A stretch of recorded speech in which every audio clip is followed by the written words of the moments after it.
Hello students, हमारे last video में हमने डिस्कस किया था वर्ग समतलीय यौगिकों के लिए क्रिस्टल क्षेत्र विभाजन ऊर्जा डेल स्क्वायर की वैल्यू अपन ने चेक की थी कि कैसे उसकी स्प्लिटिंग होती है और कैसे जो ऑर्बिटल्स हैं, जो समभ्रंश कक्षक हैं, वो स्प्लिट करते हैं।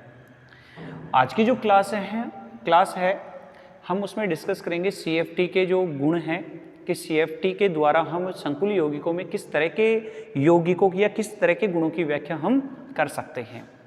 तो आज स्टार्ट करते हैं हमारा वीडियो CFT के द्वारा। टॉपिक क्या होगा?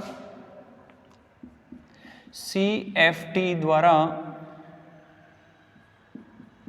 संकुल यौगिकों में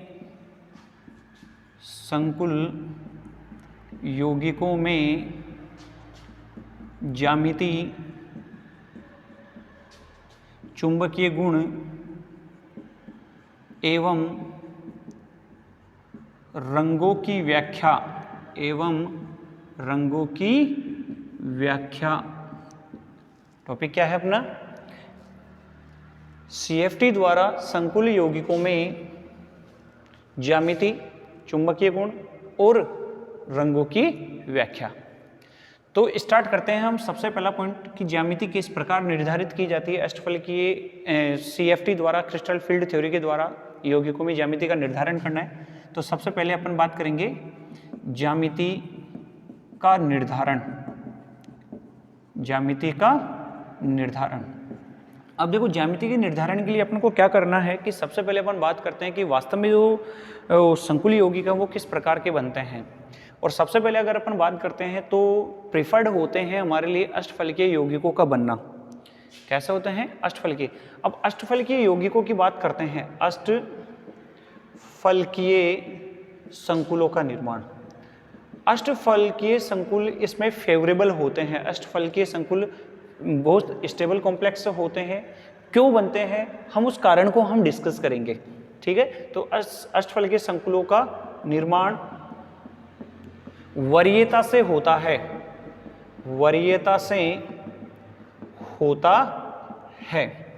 अब क्यों होता है, हम उस चीज को डिस्कस कर रहे हैं। अब यहां पे अपन उसका देंगे रीजन कि क्योंकि अब कारण क्या है कि क्यों अष्टफलकीय संकुल स्टेबलाइज्ड होते हैं, स्थायी होते हैं। तो इसके लिए अपन को क्या करना है, रीजन देना है। देखो, अष्टफलकीय अगर कॉम्प्लेक्स की बात करते हैं, अष्टफलकीय संकुलों की बात करते हैं, ऑक्टाहेड्रल कॉम्प्लेक्स है, तो इसका जो कोऑर्डिनेशन नंबर होता है, मतलब नंबर ऑफ लिगेंड्स की बात करते हैं, या फिर अपन कहें बेस्ट अगर वर्ड अपन यूज करें इसके लिए तो बात आती है coordinate bonds, number of coordinates bond. तो नंबर ऑफ कोऑर्डिनेट्स बॉन्ड कितने होते हैं इसमें? 6। अगर हम यहाँ पे बात करते हैं मोनोडेंटेट लिगेंड्स के द्वारा, एक दंतुक लिगेंडों के द्वारा अगर अष्टफलकीय संकुलों का निर्माण होता है तो हम ये कहते हैं कि इसमें 6 लिगेंड्स आते हैं। और 6 लिगेंड आने की वजह से जो क्रिस्टल क्षेत्र विपाटन ऊर्जा का मान होता है अष्टफलकीय यौगिकों में वो बहुत ज़्यादा हो जाता है, बहुत ऊंचाई तक होता है। परिणाम स्वरूप यहाँ पे क्या होता है, जब स्प्लिटिंग ज़्यादा होती है, स्प्लिटिंग ज़्यादा होने की वजह से जो उच्च ऊर्जा के स्तर होते हैं, उन उच्च ऊर्जा स्तरों में इलेक्ट्रॉनों की जो पहुँच है, इलेक्ट्रॉनों की जो रिचनेस है, वो क्या हो जाती है? कम हो जाती है। परिणाम स्वरूप जो निम्न ऊर्जा के कक्षक होते हैं उसमें इलेक्ट्रॉन क्या करना स्टार्ट कर देते हैं? पेयरिंग करना स्टार्ट कर देते हैं, या ये कहीं युग्मन करना स्टार्ट कर देते हैं। और जितने स्पीसीज में युग्मित इलेक्ट्रॉन होंगे, या उल्टा कहें कि जितने कम अनपेड इलेक्ट्रॉन होते हैं स्पीसीज उतनी ही ज़्यादा स्टेबल होती है। तो यहाँ पे अगर पहली बात करें कि चूंकि अष्टफलकीय संकुलों में रीजन क्या देंगे कि अपन ये कह रहे हैं कि CFT द्वारा अष्टफलकीय संकुलों का निर्माण वरीयता से होता है। क्योंकि के आगे अपन मेंशन करेंगे आंसर, क्योंकि अष्टफलकीय संकुलों में 6 लिगेंड होते हैं और लिगेंडों की उपस्थिति के कारण उनमें क्या होता है? अधिक प्रतिकर्षण होना स्टार्ट हो जाता है, अधिक प्रतिकर्षण होता है। परिणाम स्वरूप अष्टफलकीय संकुल यौगिकों में क्रिस्टल क्षेत्र विभाजन ऊर्जा का मान बढ़ जाता है, डेल नोट की ऊर्जा का मान बढ़ जाता है, जिसके परिणाम स्वरूप इलेक्ट्रॉनों का युग्मन प्रारंभ हो जाता है।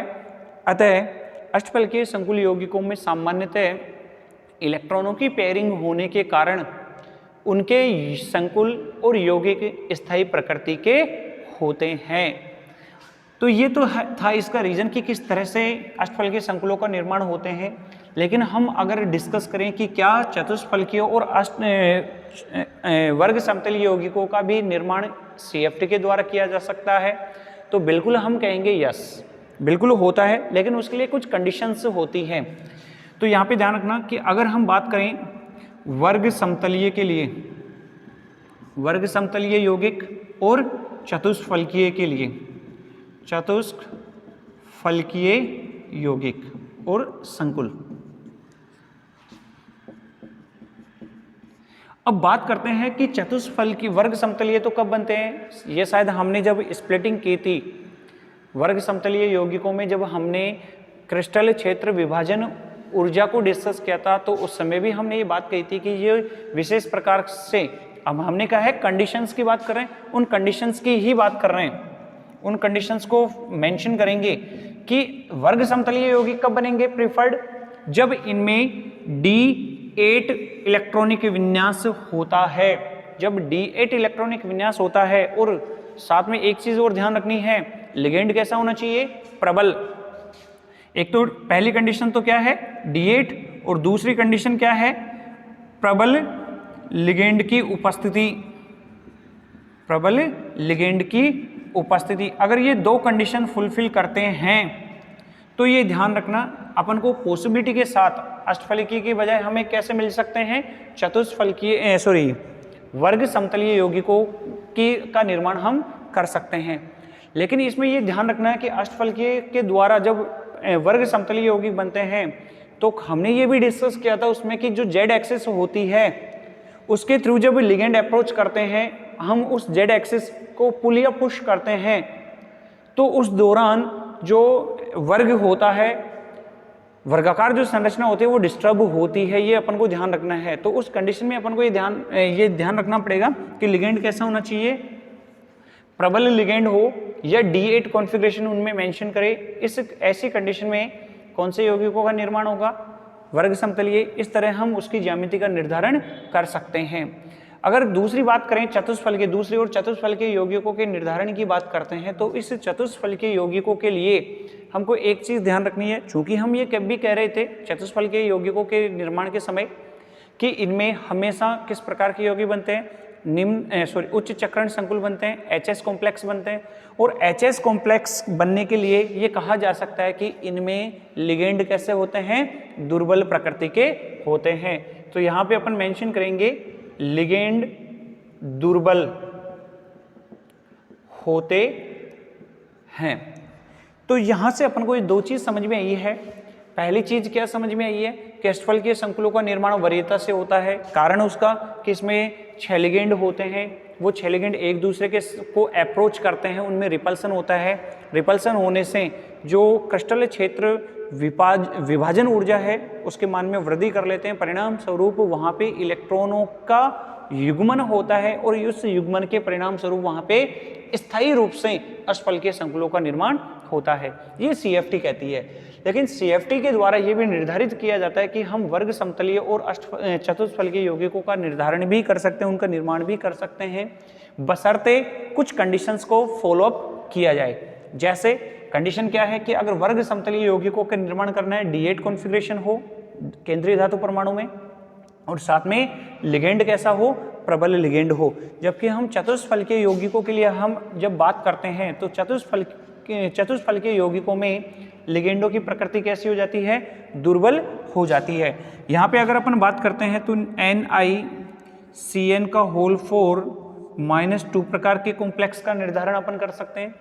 अष्टफलकीय के लिए अगर अपन निर्धारित करते हैं अष्टफलकीय के लिए, तो अष्टफलकीय यौगिकों के एग्जाम्पल क्या हो सकते हैं, K4FeCN का होल 6 टाइप के जो कॉम्प्लेक्स हैं वो अष्टफलकीय संकुलों का निर्धारण करते हैं।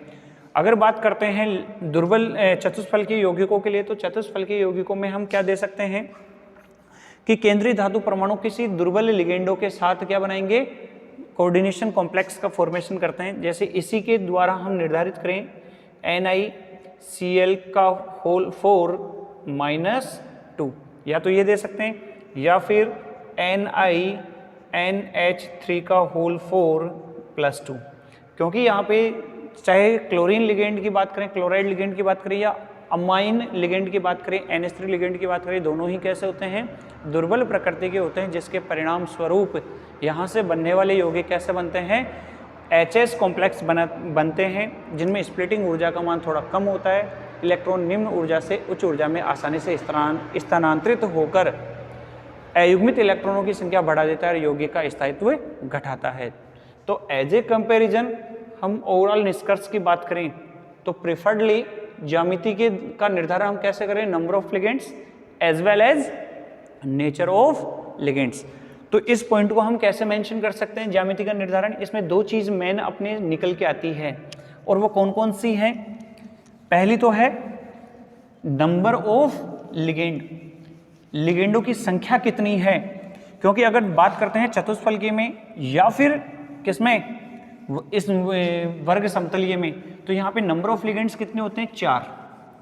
अब 4 के तुलना में अगर हम 6 लिगेंडों की बात करें तो प्रतिकर्षण डेफिनेटली ज्यादा होगा, प्रतिकर्षण ज्यादा तो स्प्लिटिंग ज्यादा, स्प्लिटिंग ज्यादा होने से स्थायी संकुलों का निर्माण होता है।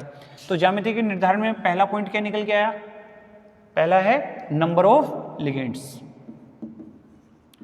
Number of ligands.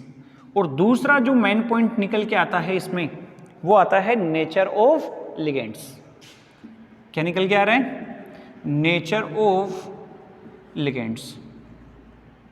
इस तरह से हम यहाँ पे ज्यामिति का निर्धारण कर सकते हैं, किसके आधार पर, इन दो पॉइंटों के आधार पर। पहला है लिगेंडों की संख्या और दूसरा है लिगेंड की प्रकृति। ओके, ये पहला अपन पॉइंट मेंशन करते हैं ज्यामिति का निर्धारण। अब बात करते हैं सेकंड पॉइंट के लिए इसके चुंबकीय गुणों का निर्धारण, कि कैसे हम इसके लिए चुंबकीय गुणों का निर्धारण करते हैं। तो सेकंड पॉइंट होगा अपना चुंबकीय गुणों का निर्धारण। अब देखो, चुंबकीय गुणों के निर्धारण के लिए CFT का जो एक्सप्लेनेशन था वो क्या था, एक्सप्लेनेशन उन्होंने एक बात कही है कि अगर अयुग्मित इलेक्ट्रॉन है स्पीसीज में, क्या होंगे, अयुग्मित इलेक्ट्रॉन अगर उपस्थित होंगे तो वह स्पीसीज होगी अनुचुंबकीय प्रकृति की। कैसी होगी, अनुचुंबकीय प्रकृति की, paramagnetic in nature, paramagnetic nature. Okay, paramagnetic nature, अनुचुंबकीय प्रकृति की। लेकिन हम जब बात करते हैं कि अगर अयुग्मित इलेक्ट्रॉन नहीं है या सभी युग्मित इलेक्ट्रॉन उपस्थित हैं, तो अगर युग्मित इलेक्ट्रॉनों की बात करें, सभी इलेक्ट्रॉन युग्मित हों तो हम इसके लिए कैसे निर्धारित करेंगे, ऐसी स्थिति में इनकी जो चुंबकीय प्रकृति होगी, चुंबकीय प्रकृति का निर्धारण करते हैं वो होता है प्रतिचुंबकीय प्रकृति, प्रतिचुंबकीय प्रकृति। और प्रतिचुंबकीय को अपन क्या कहते हैं, डायामैग्नेटिक इन नेचर, डायमैग्नेटिक और पैरामैग्नेटिक। इस तरह से हम चुंबकीय गुणों का निर्धारण कर सकते हैं, किसके आधार पर, युग्मित और अयुग्मित इलेक्ट्रॉनों के आधार पर। अब मॉलिक्यूल को और कॉम्प्लेक्स को आपको चेक करना पड़ता है कि किस तरह से उनमें जो इलेक्ट्रॉनों की संख्या है या इलेक्ट्रॉनों की जो स्थिति है वो किस प्रकार से है, उस बेसिस पे अपन क्या कर रहे हैं, उनमें चुंबकीय प्रकृति और चुंबकीय गुणों का निर्धारण करते हैं। अब चूंकि अपन को ये पता है कि हम चुंबकीय और अनुचुंबकीय प्रकृति का चुंबकीय और प्रतिचुंबकीय प्रकृति को निर्धारित कर रहे हैं, उसके बाद हम इनमें चुंबकीय गुणों का जो मान है वो भी निर्धारित कर सकते हैं। तो CFT के आधार पर, CFT के द्वारा हम क्या करते हैं कि जो अयुग्मित इलेक्ट्रॉन है, अयुग्मित इलेक्ट्रॉन एवं चुंबकीय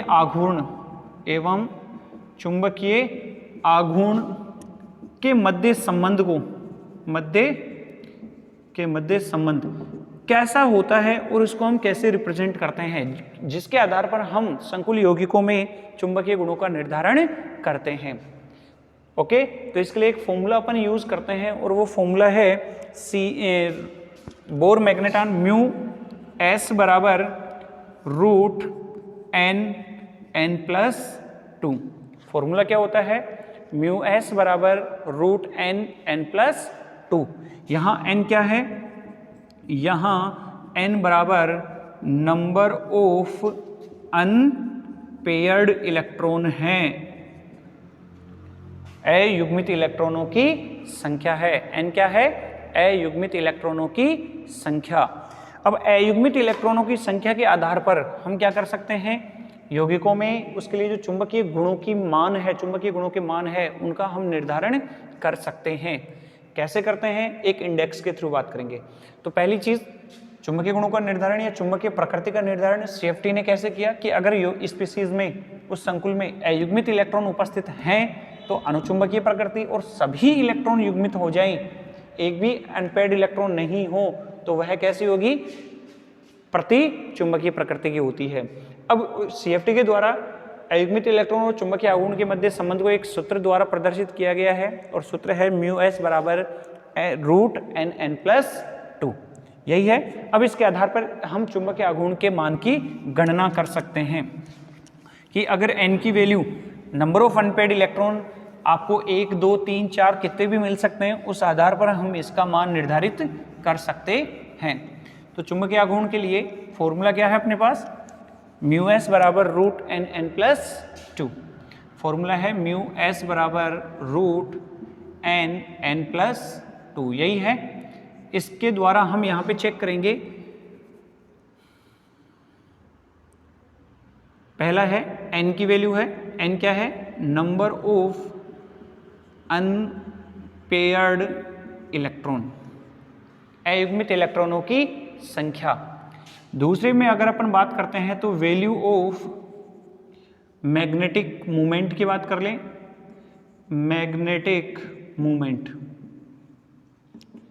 अब यहाँ पे n की वैल्यू देखो, n बराबर यदि 0 हो, n बराबर 1 हो, 2 3 4 5, n की वैल्यू कुछ भी हो सकती है, वो तो कॉम्प्लेक्स के निर्धारण में हम करेंगे चेक। n की वैल्यू 1 होने पर जो म्यू एस है, बोर मैग्नेटान की वैल्यू जो वो है, चुंबकीय आघूर्ण का मान, वो कितना मिलेगा, 0। 1 आने पर मान निकल के आता है 1.73, 2 आने पर, 3 आने पर, 4 और 5 हम यहाँ पे इस फॉर्मूले में रख के चेक कर सकते हैं। ओके, क्योंकि हमारे पास एग्जाम में इतना टाइम नहीं होता कि हम यहाँ पे बार बार n की वैल्यू पुट करें और वापस उसका जो रूट है वो निकालें और वैल्यू निर्धारित करें। इसके लिए हमारे पास एक ट्रिक होती है, बहुत सिंपल सी ट्रिक है। कैसे अपन इसको यूज़ करेंगे कि देखो, जब n की वैल्यू 0 है तो 0 आ गया मान, कोई दिक्कत नहीं है इसमें। लेकिन n की वैल्यू आने पर देखो, 1 आने पर 1.23 है, दैट मीन्स 1 पॉइंट समथिंग आ रहा है। तो 2 आने पर आपको 2 पॉइंट समथिंग रखना पड़ेगा, 3 आने पे 3 पॉइंट समथिंग, 4 आने पे 4 पॉइंट समथिंग और 5 आने पे 5 पॉइंट समथिंग। ओके, अब बात करते हैं इसके आगे की वैल्यू कैसे निर्धारित करें। तो आगे की वैल्यू में हमको क्या करना है, अप्रोक्सीमेट पॉइंटों में 5-6 का मान में वृद्धि करनी है। तो जैसे ही यहाँ पे अगर अपन बात करते हैं 1.32 है, तो अप्रोक्सीमेट मान चलता है ये आगे अपने, तो इसको अपन 7-9 कह दें, कुछ वृद्धि करते हैं, यहाँ पे 8-3 कह दें, यहाँ पे 8-8 कह दें, यहाँ पे 9-3 कह दें। तो देखो, अगर हम क्रमिक रूप से देखो वृद्धि कर रहे हैं अपन, 1 पॉइंट समथिंग है, 2 पॉइंट समथिंग है, 3 point something, 4 point something, 5 point something, लेकिन कितना, 3 से ज़्यादा होना चाहिए, मान कम नहीं होना चाहिए। इसलिए हम 1.73 से 2.79, 3.83, 3.88, 5.93। अब ये जरूरी नहीं है कि मैंने फिक्स वैल्यू रख दी, नहीं, आप अपने हिसाब से भी कर सकते हो। 83 की जगह 84 रख सकते हो, 88 की जगह 87 या 89 रख सकते हो, 93 की जगह 94 रख सकते हो। ये अप्रोक्सीमेट वैल्यू चलती है, तो इसमें कोई प्रॉब्लम नहीं होती। एग्जैक्ट वैल्यू हमारी होती है दशमलव से पहले की पॉइंट। तो इस तरह से हम क्या कर सकते हैं, यौगिकों में चुंबकीय गुणों का निर्धारण कर सकते हैं। अब देखो, इसी प्रकृति के आधार पर हम बात करते हैं 2 एग्जाम्पलों की, जिसके आधार पर हमको इनके, एक तो इनकी प्रकृति और साथ में इनमें चुंबकीय गुणों के मान की गणना कर सकते हैं। सीएफटी के आधार पर ही बात करेंगे अपन। तो 2 एग्जाम्पलों की बात कर रहा हूं मैं, दोनों ही एग्जाम्पल प्रबल लिगेंडों के साथ हैं। चेक करते हैं। पहला एग्जाम्पल है K4FeCN का होल 6, K4 FeCN होल 6, पहला एग्जाम्पल। और दूसरा एग्जाम्पल लिखा अपन ने K3FeCN का होल 6। दो स्पेसीज लिए अपन ने, एक है K4FeCN होल 6, एक लिया है K3FeCN होल 6, K3 और K4। अब यहाँ से सबसे पहले बात करते हैं कि जो CMI है, सेंट्रल मेटल आयन है, उस पर ऑक्सीडेशन नंबर चेक करने के लिए। तो यहाँ पे अगर इस पे अपन चेक करेंगे तो इस पे +2 आएगा और इस पे +3 आता है। हमको ये पता है कि आयरन की अगर अपन बात करते हैं Fe 26 नंबर पे होता है, 3d6 4s2 कॉन्फ़िगरेशन होता है, 3d6 4s2। जब Fe +2 की फॉर्म में आता है तो इसका जो कॉन्फ़िगरेशन, बाह्यतम कोश से इलेक्ट्रॉन जाते हैं, तो बाह्यतम कोश से इलेक्ट्रॉन जाएंगे तो 3d6 4s0 रह जाएगा इलेक्ट्रॉनिक कॉन्फ़िगरेशन। इस संकुल में धातु के लिए इलेक्ट्रॉनिक विन्यास। इसकी बात करेंगे तो इसमें रह जाएगा Fe +3 की फॉर्म में है, तो 2 इलेक्ट्रॉन तो यहाँ से जाएंगे, एक इलेक्ट्रॉन 3d6 से जाएगा तो 3d5 रह जाएगा। तो कॉन्फ़िगरेशन क्या आ जाएगा 3d5 4s0। अब यहाँ पे अगर हम बात करते हैं स्प्लिटिंग की, स्प्लिटिंग, अब चूंकि यहाँ पे देखो CN क्या है, एक प्रबल लिगेंड है क्या, और प्रबल लिगेंड के साथ अपन क्या कर सकते हैं, उनमें स्प्लिटिंग शो कर सकते हैं। और हमें ये पता है कि अष्टफल संकुलों में जब प्रबल लिगेंड आता है तो हमेशा LS कॉम्प्लेक्स बनते हैं, निम्न चक्रण संकुल बनते हैं, वो इलेक्ट्रॉनों की पेयरिंग करवाते हैं। जब अष्टफल के संकुलों में स्प्लिट करते हैं तो 2 तरह के ऑर्बिटल बनते हैं, T2G और EG। यस, तो यहाँ पे भी क्या है, अष्टफल के संकुल है तो 2 तरह के यौगिक बनेंगे, 2 तरह के ऑर्बिटल बनेंगे, T2G व EG। ये तो कौन सा है, T2G, और ये बनेगा EG। यहाँ पे भी T2G और EG ऑर्बिटल बन रहा है। ओके, इसको चेक करेंगे, कितने इलेक्ट्रॉन है, 6, 1 2 3 4 5 6, यहाँ कितने हैं 5, 1 2 3 4 5। अब अपन को पता है कि ये निम्न ऊर्जा के कक्षक हैं, तो इलेक्ट्रॉन पहले यहाँ भरे जाएंगे, पहला, दूसरा, तीसरा। स्ट्रॉन्ग लिगेंड है, स्प्लिटिंग ज़्यादा है, इलेक्ट्रॉनों को पेयरिंग करवाता है, परिणाम स्वरूप यहाँ इलेक्ट्रॉन आएंगे वापस, तो ये चौथा इलेक्ट्रॉन, पांचवा और छठा।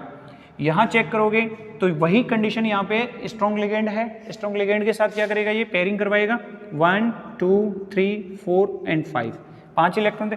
अब देखो यहाँ पे एक भी अनपेयर्ड इलेक्ट्रॉन नहीं है, दैट मीन्स n की वैल्यू क्या आ गई, 0 आ गई। यहाँ पे n की वैल्यू कितनी आ रही है, 0, जबकि यहाँ पे n की वैल्यू कितनी है, 1। तो हम कहेंगे कि इसकी जो प्रकृति है वो कैसी है, प्रतिचुंबकीय। कैसी है ये, प्रतिचुंबकीय। जबकि हम अगर इसकी प्रकृति की निर्धारण करते हैं इस यौगिक की, तो ये कैसा निकल के आता है, अनुचुंबकीय। अनुचुंबकीय है। अब बात करते हैं चुंबकीय गुणों के मान की, तो चुंबकीय गुणों के मान का निर्धारण कैसे करें, n की वैल्यू 0 होने पर μs बराबर 0, और यहाँ पे n की वैल्यू 1 होने पर म्यू की वैल्यू कितनी आ जाएगी, μs बराबर 1.73। इसका मतलब CFT के द्वारा हम संकुल यौगिकों में इनकी चुंबकीय प्रकृति और चुंबकीय गुणों के मान की व्याख्या कर सकते हैं। तो ये सेकंड पॉइंट था, चुंबकीय गुणों का निर्धारण। ओके, एक्सप्लेन हुआ है। तो नेक्स्ट क्लास में हम बात करेंगे इनके रंगों की व्याख्या, कि इनमें रंगों की व्याख्या किस प्रकार से हो सकती है, क्या क्या ऐसे कारण हैं जिसके द्वारा संकुल यौगिक विलयनों को रंग प्रदान करते हैं। एक बार इसको चेक करोगे, पढ़ोगे, आप नोट्स आपको बनाने हैं, आप बनाते रहिए, बाकी नेक्स्ट क्लास में हम इनको डिस्कस करेंगे।